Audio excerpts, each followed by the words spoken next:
China is now at a crossroads in terms of national security strategy. There is a clear split over tactics between doves and hawks. Who are the doves and hawks in China, and what views do they represent? China prefers peaceful coexistence, but currently faces many challenges in terms of territorial sovereignty and national security issues. Both doves and hawks are seeking to defend China's national interests in different ways. What attitudes and measures should be taken to cope with the hot issues? The famous debate between Wu Jianmin, a dove, and Hu Xijin, a hawk, caused a sensation throughout China in 2014. Some Chinese netizens viewed Wu as too soft with regard to the West and even questioned his loyalty to the country at the time. Looking back, whose ideas are more applicable in today's China? In the past decade, more doves in China have become active in promoting their views of international politics and China's foreign policy, perhaps sensing a need to pull back rising nationalist sentiments within Chinese society. Do hawks necessarily represent populism? What populism-related risks is China facing today? China has always attempted to practice peaceful coexistence, but in recent years, it has faced challenges in upholding territorial sovereignty and security threats. In dealing with the current Sino-Indian confrontation, the DPRK nuclear crisis, as well as the Taiwan issue, people in China hold different views on how to act in the country's best interest. Some would support a more aggressive foreign policy inclined toward military action, while others favor peaceful dialogue as the way to cope with conflict and disputes. To discuss the different attitudes affecting the approach to foreign and security issues in China today, I'm happy to be joined in the studio by Hua Liming, former Chinese ambassador to Iran, and Tang Wenzhao, senior research fellow with the Chinese Academy of Social Sciences. We shall also speak to Professor M.D. Nalapat at Manipur University in New Delhi via telephone. That's our topic. This is Dialogue. I'm Yang Ray.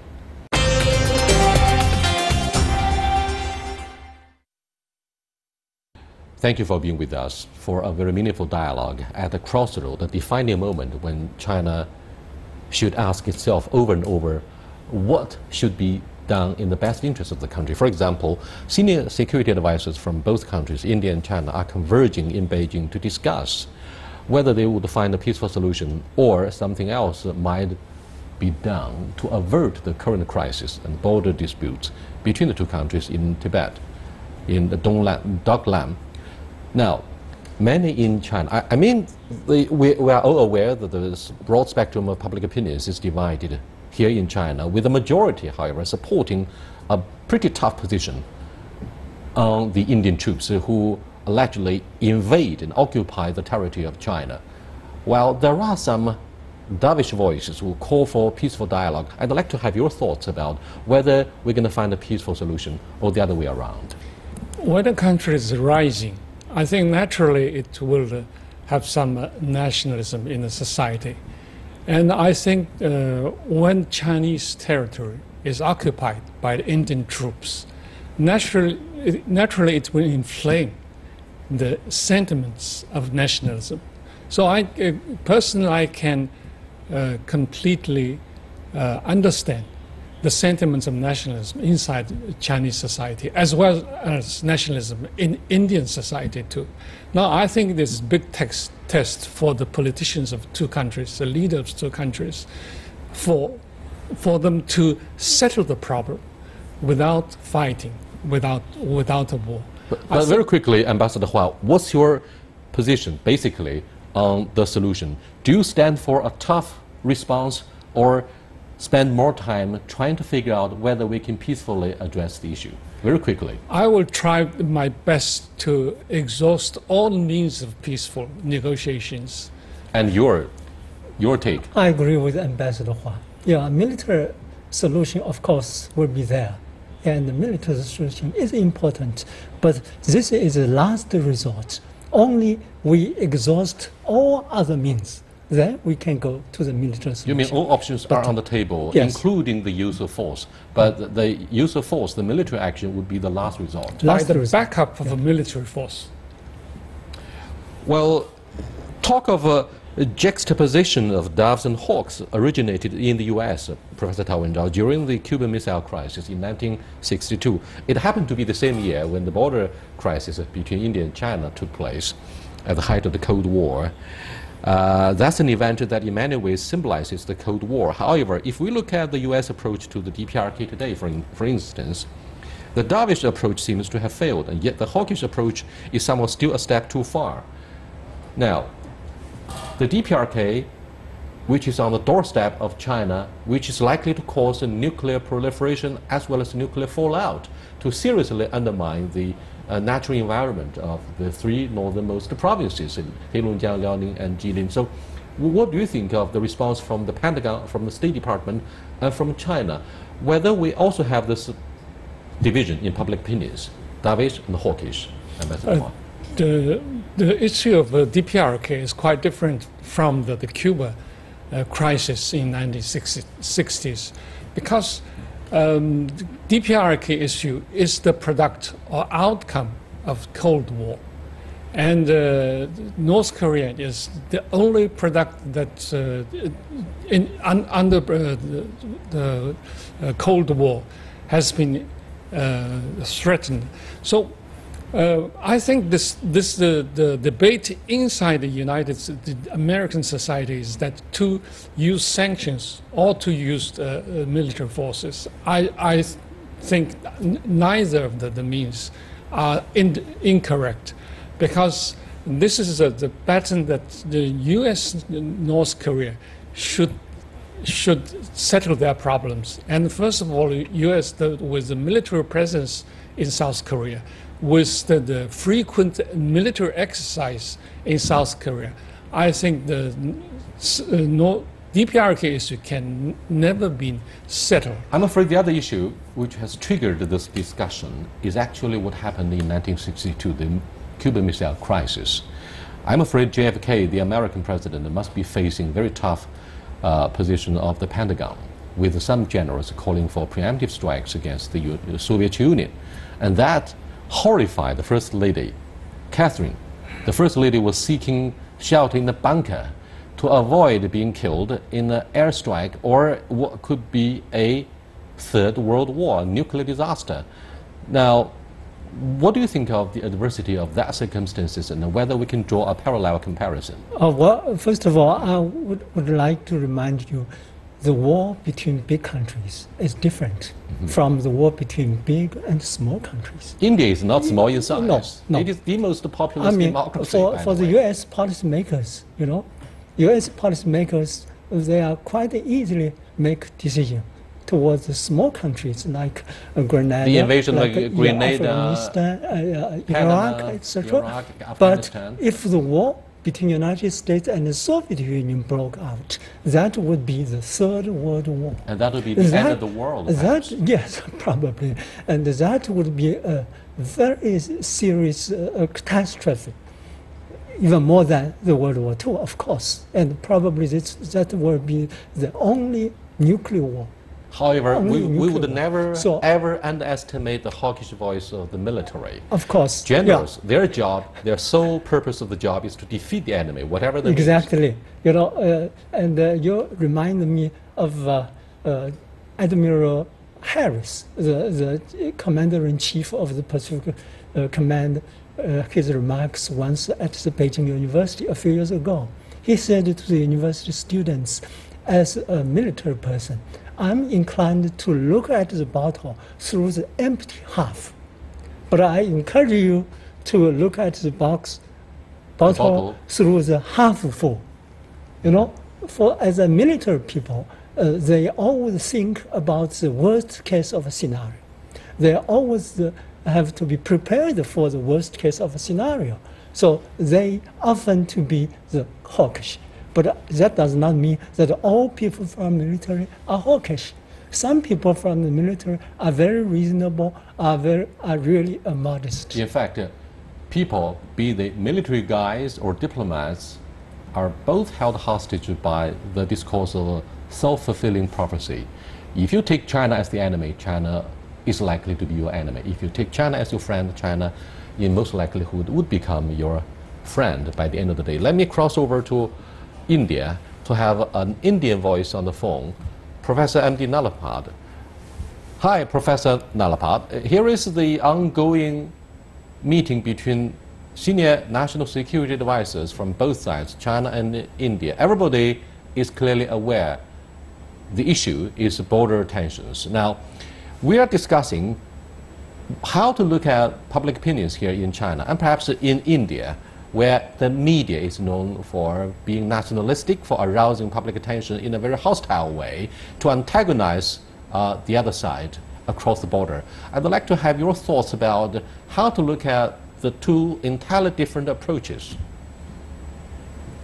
Well, I'd like to simply say that the relationship between India and China is a relationship between 2.5 billion people, a lot of people in this globe. And India is, in about 15 years' time, going to be the number 3 economy in the world. China is going to be the number 1 economy in the world. And I hope that the number 1 and number 3 economies be friends with each other. India is already a big market for China. In fact, about $51 billion is the surplus, annual surplus of Chinese trade with India. That can double because China has producing so many items that India needs. Infrastructure, telecom, energy. So frankly, in my opinion, all this should not be put at risk by looking at things entirely from a military perspective. A military perspective is important, but a military perspective, frankly, is not the only perspective. So I hope that India-China relations will be looked at from a 360-degree perspective rather than just a 12-degree military perspective. Here is the issue of to what degree we can assume the maximum responsibility, not only for the international society. Above all, I'm afraid it's eventually a matter of how to protect the fundamental national interests of our individual countries, India and China alike. So a couple of weeks back, Chinese netizens in their millions and viewers of our program have heard a pretty tough voice from your Secretary of Defense. He said India is no longer the country in 1962, and your country is ready to fight a war, a 2.5 war. It sent a pretty tough message to the Chinese audiences here. I'd like to have your take about what it means for the future of the two major economies in Asia. Well, I'd like to say that I think I know China quite well. I don't think that Chinese would like to fight India, and I know my country very well. We are certainly not interested in fighting China. Frankly, that particular territory which we are talking about is not of very great defense significance or strategic significance for China, but it's very significant from the Indian point of view because it's very close to what we call the chicken's neck, which is the only access to the east of India from the rest of India. So I think this is an issue which I hope will be settled through dialogue, and I hope it will be settled in a friendly manner because, as I said, the consequences of these two countries going to war with each other and being, against each other for a generation more will benefit certain third countries, but will harm India and China and harm Asia very much. Well, thank you so much. There's no doubt that calm-hearted, level-minded people on both sides would do their best to find a peaceful solution. However, Ambassador Hua and Professor Tao, what if the Indian troops refuse to withdraw from the occupied territory of China? The occupation of territory of our neighboring countries cannot be tolerated. I think this is the base of the negotiation, any kind of negotiations, dialogue. If we have negotiations in the future or dialogues, this withdrawal of Indian troops from Chinese territory will be the starting point, not the end. So I think this is the thing that we Chinese will insist, and with the backup of military forces. But I think that both China and India will try to find a way to step down, to find some ways without referring to the specific circumstances against which the standoff took place, we would not give a responsible analysis. For example, the Indian side argues that the Siliguri corridor is likely to be threatened by the Chinese troops who are building a road that is getting very close to what is called the throat of the chicken. And any attempt to cut off this chicken throat would separate India from the eastern part of this country. And they say this is of a vital strategic interest for their side. And therefore, the Indian troops would refuse to withdraw from the territory they say is disputed between Bhutan and China.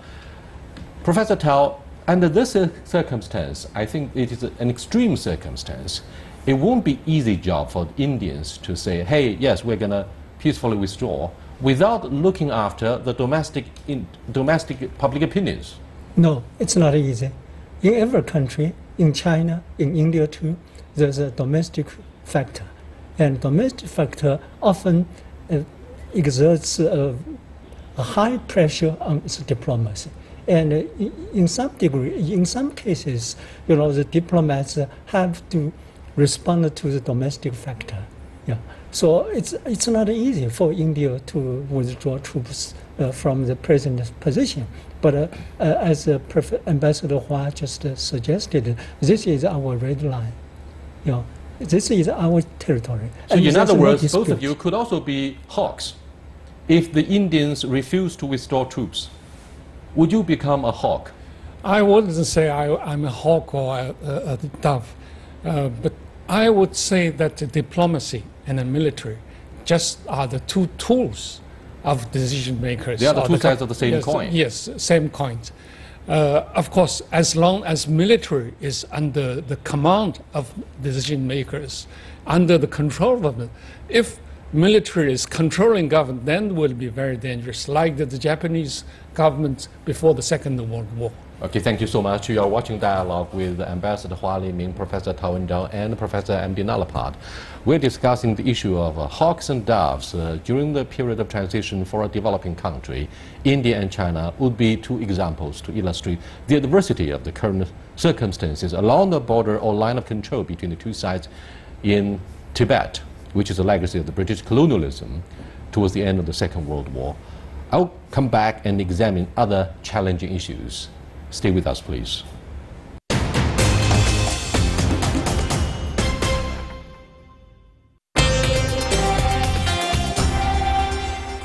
Welcome back.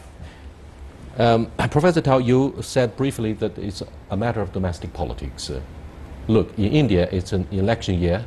Prime Minister Modi has achieved some success in his economic reform. Approval rating is not very bad. He needs something to show up the morale to further advance his economic agenda. And therefore, one crisis along the border might help not only strengthen his political power base, but also show up the approval rating of the ruling Indian People's Party. It's a political issue. It's domestic politics. And therefore, nationalism could be an easy tool for the politicians. What do you think? There's a nationalism in each country, in India and in China too. Yeah. Sometimes the nationalism helps, sometimes the nationalism does not help. And sometimes we have to be very careful with nationalism. Yeah. And with your earlier question about hawks and doves, I remembered just one really foreign policy debate occurred in China. That occurred in 1999, after embassy bombing. That was a really foreign policy debate. Some people thought that China's security environment changed greatly. What happened in Belgrade, in Yugoslavia, could happen anytime in the Taiwan Strait, on the Korean Peninsula. But some thought that our security environment basically remained the same. And some people thought that China should be much, much tougher towards the United States. Some people thought that our policy was the U.S. Was basically correct. We should improve, we should resume our normal country-to-country relationship and even improve our relationship. And our leaders kept very good balance between these two opinions. And just on the one hand, we stick to anti-hegemonism. On the other, we made efforts to resume and improve our relations. Eventually, yeah. due to the enormous diplomatic efforts of Ambassador Zhou Wenzhong, former Chinese ambassador to Washington, Colin Powell, Secretary of State, was able to say, we are very, very sorry for... that's the Lingshui incident. No, that's another story, but... this story illustrated the importance of diplomacy. Sure. Let me go to Professor Emily Nalapad. I wonder if you noticed the very tough voice from Global Times, which is said to be a political tabloid of the People's Daily. It somehow represents not only the official voice of the Chinese government, but the majority of those nationalists in China, quote unquote, who support the use of military actions in whatever extreme circumstances. The border tension between India and China, for example, is yet another catalyst for the dramatic surge in nationalist sentiments. I wonder if you have noticed noises from media on both sides. Well, I'd like to say that I have contributed to Global Times and I respect that publication. I simply want to say that it's the American way and the old European way of military force first. And the Chinese way is very different historically. China has basically expanded its influence in a very peaceful way over its 5,000 years of history. So there is a Chinese way, and I do hope that my Chinese friends are not going to adopt the European way or the American way. I simply want to point out that if all we are asking is that Chinese troops withdraw a little bit from that area where they are, and that road not be built. Now, if that little bit of road is not built, there is no threat to security of China. There is not going to be an invasion from India. But the fact of the matter is that that road is very close to our sensitive zone. So as an old friend of China, I don't understand what the big security threat to China is if that road is not built. It's, in my view, a very reasonable request. Please stop building that road. Please pull your troops away. We will pull our troops away because we should talk to each other, not with troops, not with guns, but in the language of peace. That road is of zero value to China in terms of its security, and I think it's very important to understand that. Looking at some of what is happening Excuse in me, Chinese Professor India, Nalapad, neither would there be a possibility of a Chinese invasion of India, and the road construction takes place inside the Chinese territory. If you demand absolute security of your domestic security by suspending our construction of the road on the Chinese side, we are pretty pessimistic that the Chinese viewers and netizens in their millions would agree. What do you think of the Chinese concerns? And at the same time, China is accused of being very assertive in the South China Sea. So whatever we do, we would be viewed as being bellicose and militant. Now, China is a rising power. It has more and more global stakes. We need the military might to protect our legitimate economic and political stakes throughout the world. What do you think of the Chinese concerns? It seems whatever we do, we would cause fire, we would cause protests. Well, I would like to say that I do not think the Chinese need to have any concern that India is going to pose any aggressive action towards China. And I expect that China will not invade India, as you very correctly said. So in that situation, I really don't see the value of building that road at this point in time. Maybe in the future when there is more trust, when there is more understanding, that can take place. The point is for us to build that trust and understanding by expanding our commercial relations, expanding our people-to-people relations. And may I remind you, Prime Minister Modi welcomed Chinese investment into India. Thanks a lot for being with us. Our friend, Professor Nalapad, he urged calm. He called for peaceful solution. However, he refused to give us a direct answer as to what would be the worst case scenario if the Indian troops refuse to withdraw. He talked about the details of the negotiations between China and India. I think it's up to Chinese and Indian politicians to sit down around the negotiating tables and find a way to have a face-saving ways for both sides. This is very important. I hope in front of me were a military guy. They would talk about the use of force so that we can have a fair debate. You have very strong diplomatic background, a scholastic background.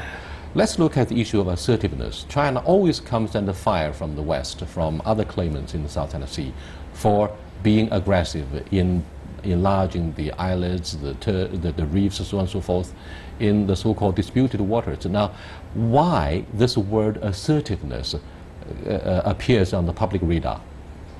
Well, in recent years, China's diplomacy has changed a bit from the China diplomacy last century.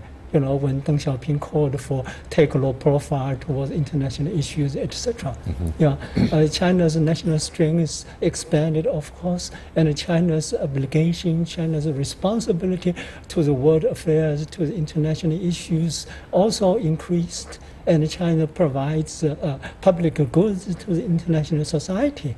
And China also takes a little bit different position towards the territorial issue. Look, gentlemen, we haven't been able to fight a war since the early 1980s. You know what I'm talking about, the border clash between Vietnam and China. And therefore, with China being the second biggest economy, and hopefully will soon be the biggest in the near future, and after explosive growth of the military build-up under the leadership of Xi Jinping, there is a growing voice calling for the use of force in addressing territorial disputes. A military that would always talk about diplomacy would be a laughingstock, would be a joke, not only for domestic audiences and for other militaries perhaps. Look at how many wars the US went through since the end of the Second World War and the end of the Cold War. Without a real tough training of the military, you wouldn't call this a modernized armed force. And therefore, what do you think of, say, the legitimacy of having a tough voice of the Global Times? Editorials of Global Times always call for tough reactions to territorial disputes. Do you think there is there should be legitimacy for them to look tough? I wouldn't say it is a legitimacy. I would call it understandable. Because nationalism is kind of things that existed in every society, especially in a country like China, who is rising and very quickly in the world. So nationalism is widely in this country. But I would tell the decision makers and the politicians of all the countries in the world that nationalism is the double-edged sword. For domestic consumption, people can use it to consolidate their positions in the society. But once it is inflamed, the politicians and the political leaders can hardly to stop it, to prevent it. That will be a big danger for politicians. And I think when we talk about nationalism, we have to be very cautious. In hindsight, wisdom and review of the two wars since 9/11, perhaps the American government would think twice as to the wisdom of using armed forces, because they are still licking the wounds of trillions of dollars and loss of lives in Afghanistan and Iraq. Thank you for being with us. We'll continue our discussion about doves and hawks. Goodbye.